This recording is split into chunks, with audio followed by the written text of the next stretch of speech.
Hello friends, बहुत बहुत स्वागत है आपका एबीसी एकेडमी पर। बीपीएससी ने पिछले कई वर्षों में जो महत्वपूर्ण प्रश्न पूछे हैं उन सारे प्रश्नों को मैं टॉपिक वाइज बता रहा हूं। आज का टॉपिक प्राचीन भारत से है, जिसमें कि 25 सवाल लिया गया है और आपको इसमें कोशिश करनी है कि 18 प्लस सही हो जाए।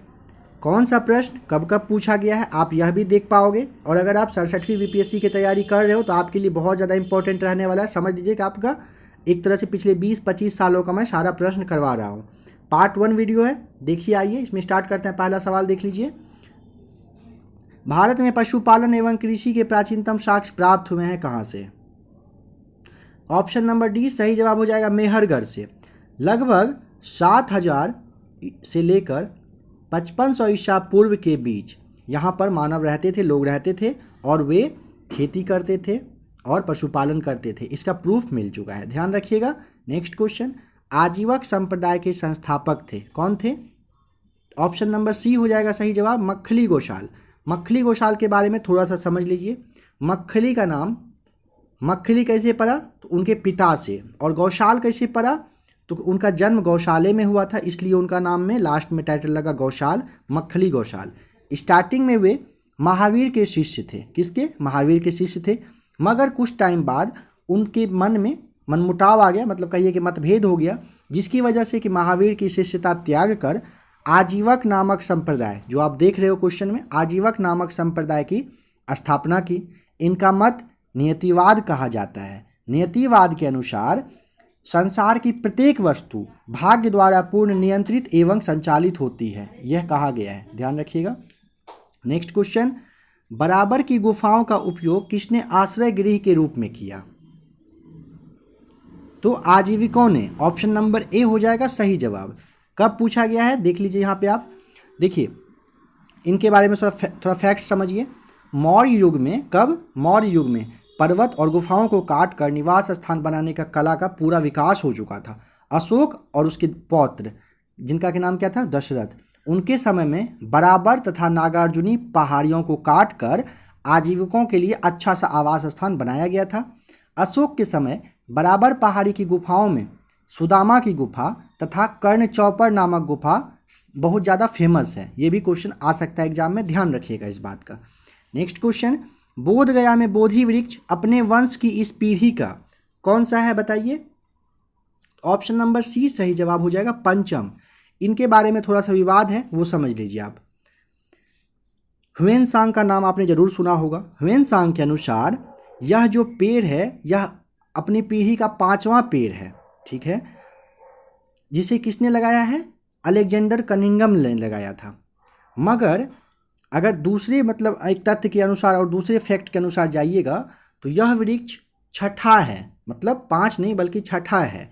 इसी की वजह से बिहार सरकार ने पर्यटन विभाग की वेबसाइट पर तो इसे 5वां बताया है, मगर तथ्य में जो फैक्ट है, तथ्य में विवाद होने की वजह से इस प्रश्न को मतलब चेक नहीं किया गया था। जब तक सच्चाई नहीं पता चल जाए तब तक तो पता हो तब तक तो वो चेक होना पॉसिबल है नहीं। इसीलिए हो सकता है कि ये सवाल नहीं आए। अगर आए तो आपको 5वां ही लगाना चाहिए। नेक्स्ट क्वेश्चन देखिए, विश्व का पहला गणतंत्र वैशाली में किसके द्वारा स्थापित किया गया?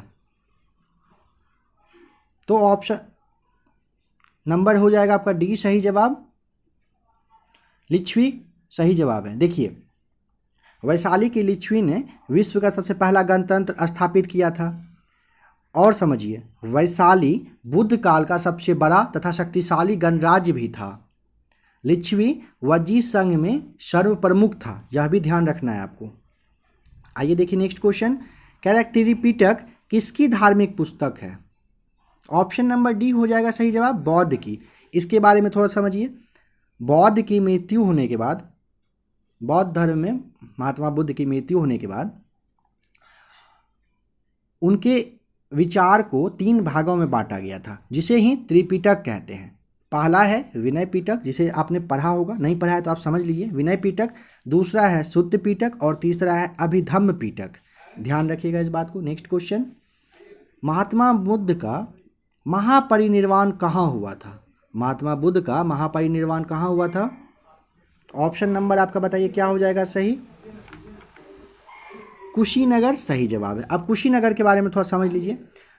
कब हुई थी मृत्यु, यह समझिए 483 ईसा पूर्व में। कब? 483 ईसा पूर्व में 80 वर्ष की अवस्था में चुंद द्वारा जो भोजन ग्रहण किए थे उसके बाद इनकी मृत्यु हो गई और इसे ही महापरिनिर्वाण कहा गया है। नेक्स्ट क्वेश्चन है, महात्मा बुद्ध ने अपना पहला धर्म चक्र प्रवर्तन किस स्थान पर दिया था? ऑप्शन नंबर बी सही जवाब हो जाएगा सारनाथ में।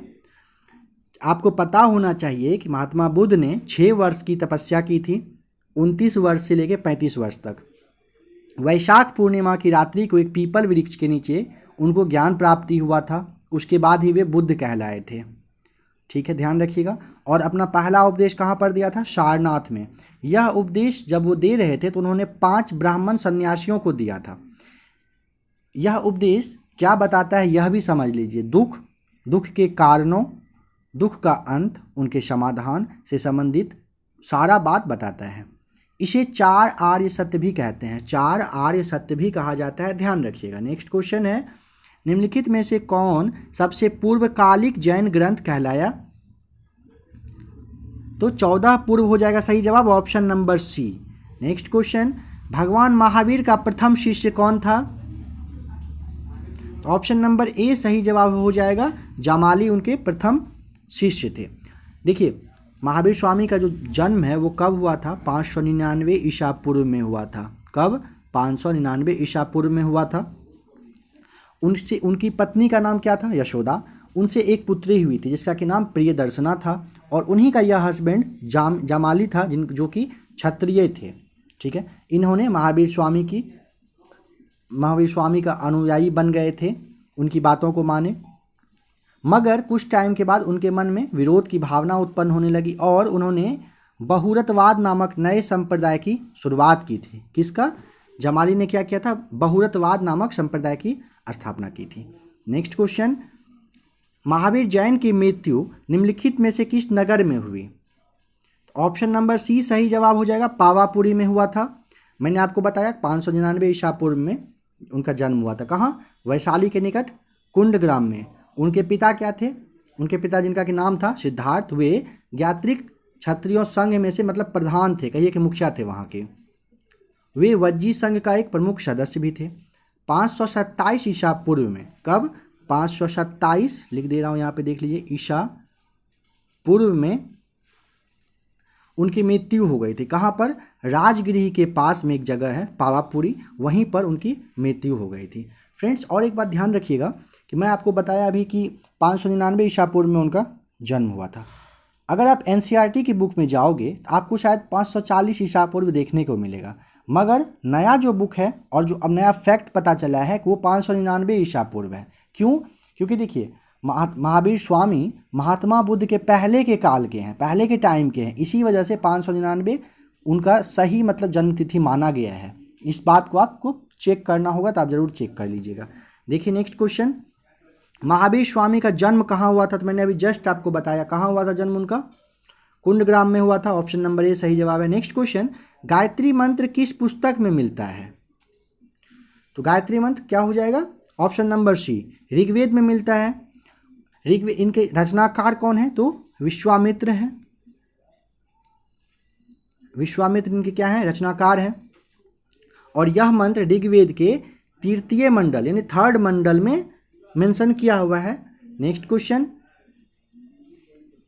क्वेश्चन है ऋग्वेद, यहाँ पे फ्रेंड्स संहिता लिखा हुआ है, ऋग्वेद संहिता का 9वां मंडल, संहिता हर्षी कर लीजिएगा यहाँ पे, ऋग्वेद संहिता का 9वां मंडल पूर्णतः किसको समर्पित है? तो ऑप्शन नंबर डी सही जवाब हो जाएगा, सोम और इस पे पर नामाकृत देवता के लिए है। ठीक है, इसके बारे में देख लीजिए, ऋग्वेद में टोटल कितना मंडल है? 10 मंडल है।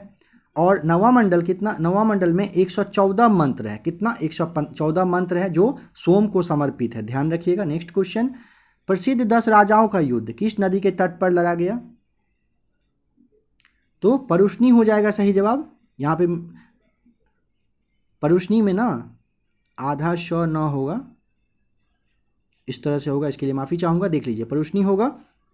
इसके बारे में समझिए, 10 राग जो युद्ध था उस आखिर इसका 10 राग नाम क्यों पड़ा? क्योंकि 10 राजाओं ने मिलकर लड़ा था। कहाँ पर? परुष्णी नदी के तट पर। जो अभी अगर बात करें वो नदी का नाम क्या है? तो वो रावी नदी है। ठीक है, इसीलिए इनका नाम क्या पड़ा था, 10 राजाओं का युद्ध।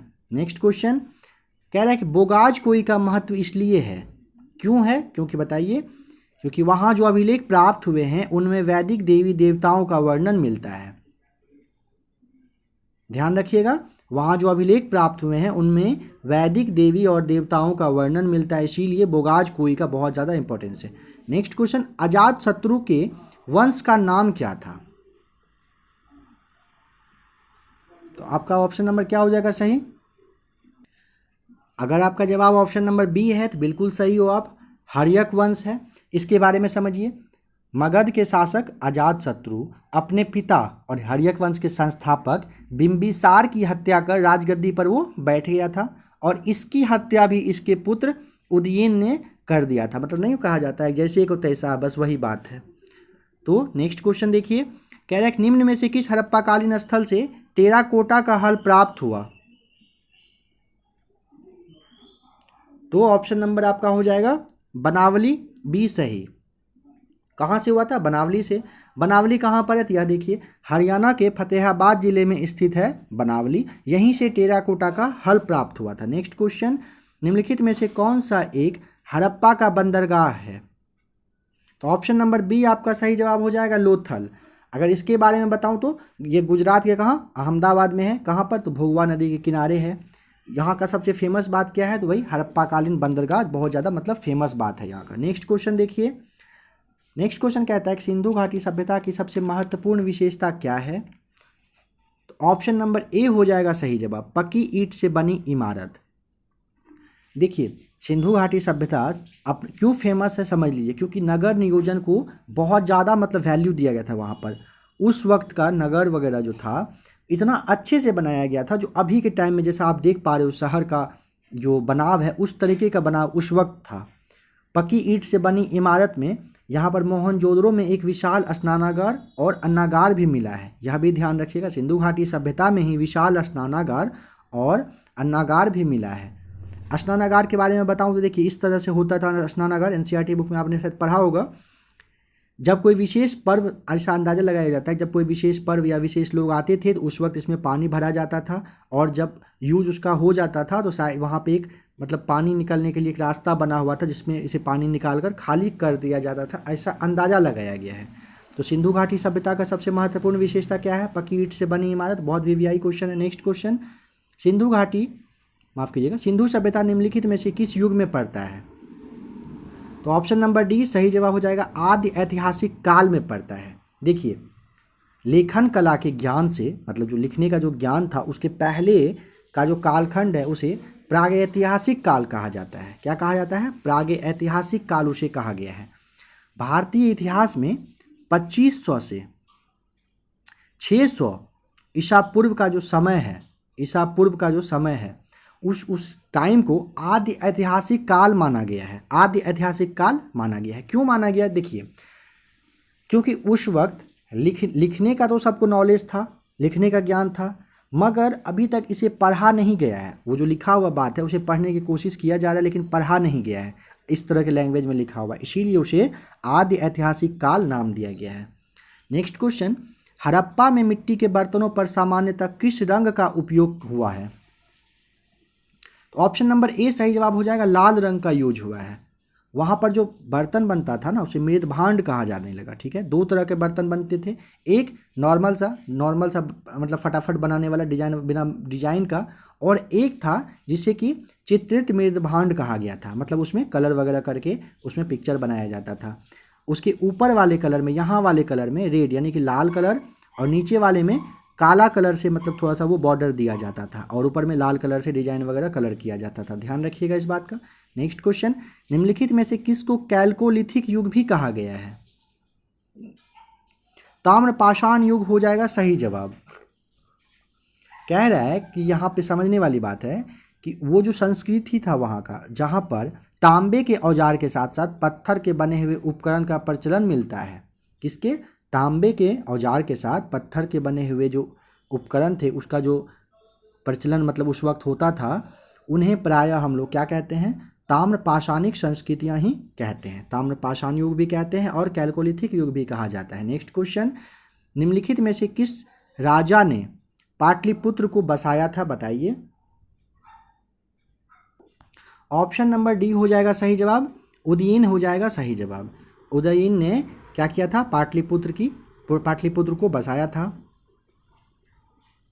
आइए देखिए नेक्स्ट क्वेश्चन, मगध की प्रारंभिक राजधानी कौन सी थी? तो राजगिरी हो जाएगा सही जवाब, ऑप्शन नंबर सी।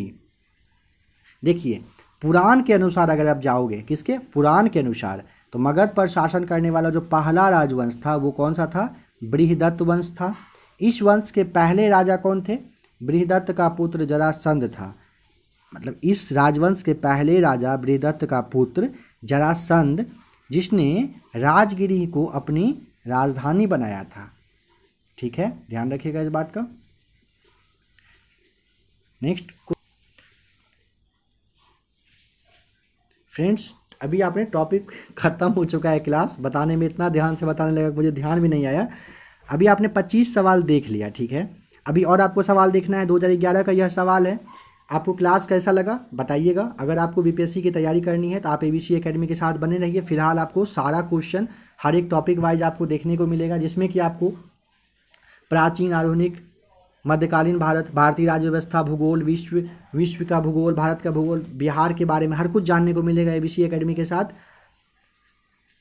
ऐसे ही फ्रेंड्स बने रहिए एकेडमी के साथ। अगर अच्छा लगे आपको क्लास, लाइक ज़रूर कर दीजिएगा। वीडियो देखने के लिए आपका बहुत बहुत थैंक्स।